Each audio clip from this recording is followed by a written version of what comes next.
पंचतंत्र कथा की प्रथम तंत्र की अंतिम कथा सुनते हैं। मूर्ख मित्र से समझदार शत्रु श्रेष्ठ होता है। किसी नगर में एक ब्राह्मण रहता था। वह बहुत विद्वान था।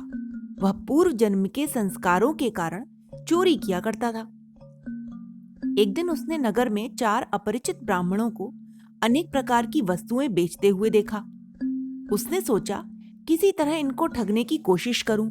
यह सोचकर वह उन चारों के पास पहुंचकर मीठी मीठी और नीतिपूर्ण बातें करने लगा। धीरे धीरे बातें करते करते उनकी सेवा करने लग गया।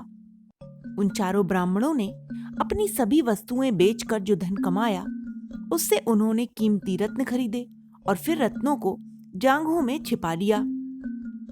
बाद में लौटने की तैयारी करने लगे। धूर्त ब्राह्मण ने भी यह सब देख लिया था। उन्हें लौटने की तैयारी करते देख मन ही मन वह सोचने लगा कि सारी सेवा व परिश्रम तो व्यर्थ जान पड़ता है। अभी तक तो कुछ भी हाथ लगा नहीं। उसने निर्णय लिया कि मैं भी इन्हीं के साथ जाऊंगा।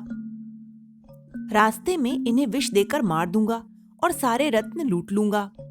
उस धूर्त ब्राह्मण ने उनसे प्रार्थना की तो उन्होंने उसे भी साथ ले लिया।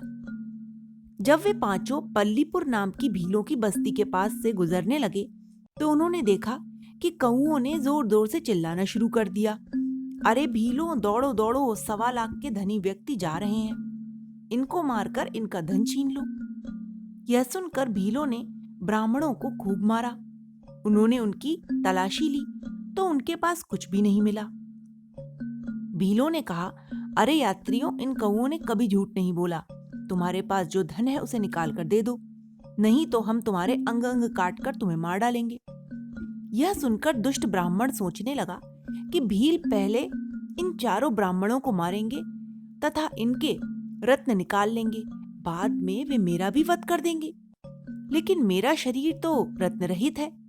यदि मैं इनके पहले अपना शरीर भीलों को समर्पित कर दूं तो पहले ये मुझे मारेंगे, पर कोई रत्न न मिलने की स्थिति में शेष चारों ब्राह्मणों का जीवन बच जाएगा।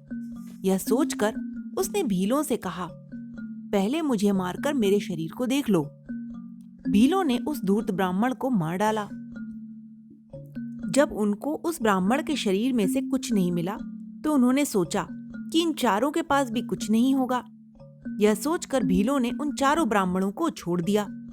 इसीलिए मैं कहता हूं, मूर्ख मित्र से विद्वान शत्रु ज्यादा अच्छा। कर्कटक और दमनक आपस में बातें कर रहे थे। उधर पिंगलक ने लड़ते लड़ते संजीवक को मार डाला। पिंगलक संजीवक को मारकर उसके गुणों को याद करने लगा। फिर बोला, संजीवक का वध करके मैंने बड़ा पाप किया, क्योंकि विश्वासघात से बड़ा कोई भी पाप नहीं होता। पिंगलक के मुख से दुख भरी बातें सुनकर दमनक उसके पास गया और बोला, शाकाहारी बैल का आप वध करके दुखी क्यों हो रहे हैं? यह बैल तो आपसे द्रोह करता था।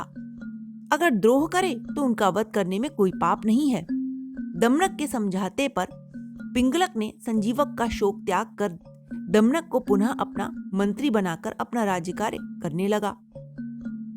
Subscribe my channel to get more updates.